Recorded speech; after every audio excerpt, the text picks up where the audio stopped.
Hi students, good evening everyone. Welcome to our channel Computer Science All Technologies. మీరు first time మన channel చూసినట్టయితే like చేయడం, share చేయడం, subscribe చేయడం మర్చిపోకండి. ఈరోజు మనం అప్లోడ్ చేసిన వీడియో ఏంటంటే ఎంసీఏ వాళ్ళకి సెమిస్టర్ 2 అంటే ఫస్ట్ ఇయర్లో సెమిస్టర్ 2 ఉంటుంది కదా, దాంట్లో డేటాబేస్ మేనేజ్మెంట్ సిస్టమ్ దాంట్లో మోస్ట్ వెరీ ఇంపార్టెంట్ క్వశ్చన్స్ ఏవైతే ఉన్నాయో అవి యూనిట్ వైజ్ చేసి నేను అప్లోడ్ అయితే చేశాను. ఇది మీకు చాలా హెల్ప్ఫుల్ అయితే అవుతుంది. ఇవే కాకుండా మీ సిలబస్లో ఇంకా కొన్ని ఇంపార్టెంట్ క్వశ్చన్స్ అయితే ఉన్నాయి. మోస్ట్ ఇంపార్టెంట్ క్వశ్చన్స్ వరకు నేను యూనిట్ వైజ్ చేసి అప్లోడ్ అయితే చేశాను వీడియో. మీకు ఏమైనా డౌట్స్ ఉంటే కామెంట్ బాక్స్లో టెక్స్ట్ చేయండి. ఫస్ట్ యూనిట్లో ఫస్ట్ క్వశ్చన్ చూద్దాము. Explain about database languages. 6 మార్క్స్కి ఇస్తారు, 10 మార్క్స్కి ఇస్తారు. 6 మార్క్స్కి ఇచ్చినప్పుడు ఏంటంటే ఓన్లీ మీరు కమెంట్స్ రాస్తే చాలు. 10 మార్క్స్కి ఇచ్చినప్పుడు కమెంట్స్ విత్ ఎగ్జాంపుల్స్తో రాయాలి, అప్పుడే మంచి మార్క్స్ వస్తుంది. సెకండ్ క్వశ్చన్ చూద్దాం. What are the view data and explain with example. ఎగ్జాంపుల్తో మనము వ్యూ డేటాని ఎక్స్ప్లెయిన్ చేయాలి, ఇది 6 మార్క్స్కి వస్తుంది. Third question describe database uses and administrator. Last year కూడా ఈ క్వశ్చన్ వచ్చింది, వెరీ ఇంపార్టెంట్ క్వశ్చన్ ఇది. డేటాబేస్లో యూజెస్ అడ్మినిస్ట్రేషన్ గురించి రాయాలి, 6 మార్క్స్కి ఇస్తారు. Fourth question explain about transaction management, ఇది కూడా 6 మార్క్స్కి వస్తుంది. Fifth question explain introduction to DBMS, it's database system applications and purpose of DBMS advantage disadvantages. ఇది 10 మార్క్స్కి ఇస్తారు, 6 మార్క్స్కి ఇస్తారు. 10 మార్క్స్కి ఇచ్చినప్పుడు సమ్ టైమ్స్ సిస్టమ్ అప్లికేషన్స్ వరకే అడుగుతారు, సమ్ టైమ్స్ ఇంట్రడక్షనే రాయమంటారు, అప్పుడు 6 మార్క్స్కి ఇస్తారు. పర్పస్, అడ్వాంటేజెస్ లేదా introduction, advantage, disadvantage, system applications, advantage, disadvantage ఇచ్చినప్పుడు మాత్రం 10 మార్క్స్కి ఇస్తారు. Sixth question database schema with example, ఇది 10 మార్క్స్కి వస్తుంది. లాస్ట్ ఇయర్ కూడా ఈ క్వశ్చన్ వచ్చింది. Seventh question what are the keys and explain types of keys, ఇది కూడా 10 మార్క్స్కి అనేది వస్తుంది, ఇంపార్టెంట్ క్వశ్చనే. Eighth question relational algebra, relational set operations, relational operations, ఇలా 3 టైప్స్లో ఇచ్చినా కూడా సెట్ ఆపరేషన్స్ రాయాలి, లాస్ట్ ఇయర్ వచ్చింది. Ninth question write about database architecture గురించి ఇచ్చారు. డేటాబేస్ ఆర్కిటెక్చర్ అంటే ఏంటో రాయాలి, ఇది 10 మార్క్స్కి వస్తుంది. ఈ రిలేషనల్ ఆపరేషన్స్ కూడా మనకి 10 మార్క్స్కి ఇస్తారు. సెట్ ఆపరేషన్స్ అన్నా ఆపరేషన్స్ రాయాలి. రిలేషనల్ ఆల్జీబ్రా అన్నప్పుడు డేటాబేస్ ఆపరేషన్స్, సెట్ ఆపరేషన్స్ 2 అయితే రాయాలి. రిలేషనల్ ఆపరేషన్స్ అన్నా కూడా అదే రాయాలి. నెక్స్ట్ యూనిట్ చూద్దాము. First question explain about over view of the SQL query languages. SQL query languages ఏవైతే ఉన్నాయో అవన్నీ కూడా రాయాలి. Second question explain about null values and 3 value logics, ఇది కూడా రాయాలి, ఇది కూడా 6 మార్క్స్కి అయితే ఇస్తారు, వెరీ ఇంపార్టెంట్ క్వశ్చన్ ఇది కూడా.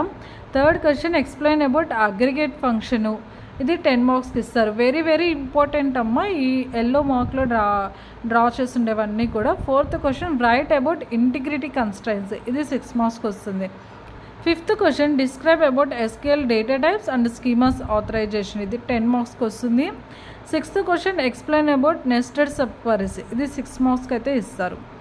సెవెంత్ క్వశ్చన్ చూస్తే ఎక్స్ప్లెయిన్ అబౌట్ జాయిన్స్, ఇది 6 మార్క్స్కి ఇస్తారు. జాయిన్స్ గురించి రాయాలి, 10 మార్క్స్కి ఇస్తే మాత్రం విత్ ఎగ్జాంపుల్తో పాటు నీట్గా ఎక్స్ప్లెయిన్ అయితే చేయాలి. 6 మార్క్స్ క్వశ్చన్ మనం 1.5 పేజీ రాస్తే సరిపోతుంది. 10 మార్క్స్కి వచ్చేసి 2.5 పేజెస్ రాస్తే చాలు. నీట్గా ఎగ్జాంపుల్తో డ్రా చేసి, డేటాబేస్ అంటేనే మనకి టేబుల్లోనే డేటా అంతా కూడా స్టోర్ అవుతుంది కాబట్టి నీట్గా కూడా మనం ఎగ్జాంపుల్వి నీట్గా రాసి, నీట్గా మనము మ్యాటర్ కూడా రాసి ప్రజెంటేషన్ అనేది నీట్గా ఇస్తే కన్ఫామ్గా మనకి డేటాబేస్లో మంచి మార్క్స్ని మనము గేదర్ చేయొచ్చు. మీకు ఇంకేమన్నా కూడా డౌట్స్ ఉంటే ఈ వీడియో పరంగా నాకైతే కన్ఫామ్గా కామెంట్ బాక్స్లో టెక్స్ట్ అయితే చేయండి. ఇక్కడితో సెకండ్ యూనిట్లో ఇంపార్టెంట్ క్వశ్చన్స్. థర్డ్ యూనిట్ చూద్దాము. First question write about trigger events and action in SQL, ఇది 10 మార్క్స్కి ఇస్తారు, very important question, last year కూడా ఇచ్చారు. Second question explain about OLAP, ఇది కూడా 10 మార్క్స్కి వస్తుంది. Third question explain about recursive query, ఇది 6 మార్క్స్ ఇస్తారు. Fourth question what is functions and procedures, ఇది 10 మార్క్స్కి వస్తుంది. Fifth question write about formula relational query language, ఇది 6 మార్క్స్కి వస్తుంది మనకి. Triggering event and actions in SQL 10 మార్క్స్కి అయితే వస్తుంది. ఇదైతే గన్ షాట్ క్వశ్చన్ అండి. కన్ఫామ్ అయితే మనం చెప్పలేం, కానీ ఇది most very important question. Last year అయితే ఈ క్వశ్చన్ అయితే ఇచ్చారు. ఇప్పుడైతే మనకి ఐడియా లేదు. కన్ఫామ్గా అయితే ఇది ఇంపార్టెంట్ క్వశ్చనే. కన్ఫామ్ చదవండి. వీటిలో ఖచ్చితంగా మీకు 1 క్వశ్చన్ అయినా కూడా టచ్ అయితే అవుతుంది. ఈ 3rd యూనిట్లో అయితే ఇవి ఇంపార్టెంట్ క్వశ్చన్స్. 3rd క్వశ్చన్ కూడా రికర్సివ్ క్వరీస్ కూడా 6 మార్క్స్కి వస్తుంది. చాలా ఇంపార్టెంట్ క్వశ్చన్. 4th వన్ వచ్చేసి what is functions and procedures. Functions and procedures అంటే ఏంటి, ఇది 10 మార్క్స్కి అయితే మనకి వస్తుంది. నెక్స్ట్ వచ్చేసి 5th question write about formula relational query languages ఏవైతే ఉన్నాయో అవన్నీ కూడా మనము రాయాలి. ఫార్ములా రిలేషనల్ క్వరీ లాంగ్వేజెస్ ఏవైతే ఉన్నాయో అవన్నీ రాస్తే మనకి 6 మార్క్స్ అయితే ఖచ్చితంగా వస్తుంది. మీరు ఏ క్వశ్చన్ కూడా వదలద్దు. డిబిఎంఎస్ అయితే చాలా ఈజీ సబ్జెక్టు, చాలా ఈజీగా మనం మార్క్స్ అయితే గ్యాదర్ చేయొచ్చు. నెక్స్ట్ మనం 4th యూనిట్ చూద్దాము. ఫస్ట్ క్వశ్చన్ దీంట్లో ఏంటంటే explain about ER modelling building blocks, ఇది 10 మార్క్స్కి వస్తుంది. Second question describe about the entity relational models, ఏవైతే ఉన్నాయో ఎంటిటీ రిలేషన్ మోడల్స్ అవన్నీ రాయాలి, 6 మార్క్స్కి వస్తుంది.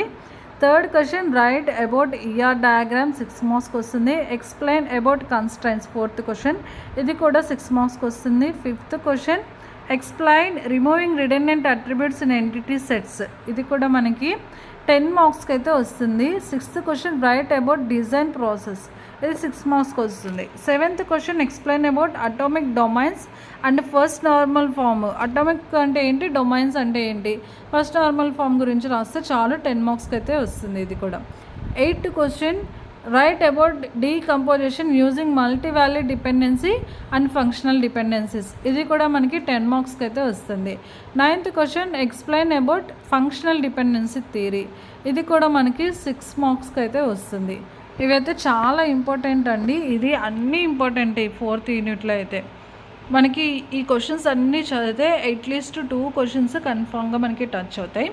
మనకి ఏంటి, ఫస్ట్ వచ్చేసి మనకి 6 మార్క్స్వి 8 ఇస్తారు, 5 రాయాలి. తర్వాత 10 మార్క్స్ కూడా ఇస్తారు. మనము ఈచ్ యూనిట్లో ఎట్లేదన్నా కూడా మనకి 2 అయితే ఇస్తారు. 4 రాస్తే సరిపోతుంది. అక్కడ కూడా 40 మార్క్స్కి ఇక్కడ వస్తే అక్కడ 30 మార్క్స్, టోటల్ 70 మార్క్స్. నీట్గా రాస్తే 70కి 70 మనము మార్క్స్ అయితే గేదర్ చేయొచ్చు. మీరు అట్లీస్ట్ 10 మార్క్స్వి 3 టచ్ చేసిన, 6 మార్క్స్వి 4 టచ్ చేసినా కూడా మనము కన్ఫామ్గా అయితే పాస్ అయితే అయిపోతాము. మీకు ప్రీవియస్ వీడియోలో లాస్ట్ ఇయర్ క్వశ్చన్ పేపర్ని కూడా అప్లోడ్ చేశాను. ఇంకేమన్నా మీకు డౌట్స్ ఉన్నా కూడా లాస్ట్ ఇయర్ క్వశ్చన్ పేపర్ మీకు కావాలన్నా కూడా ఆ వీడియోలో అప్లోడ్ చేస్తున్నాను. ఆ వీడియో చూడండి. ఇంకేమన్నా మీకు డౌట్స్ ఉంటే కామెంట్ బాక్స్లో టెక్స్ట్ చేయండి.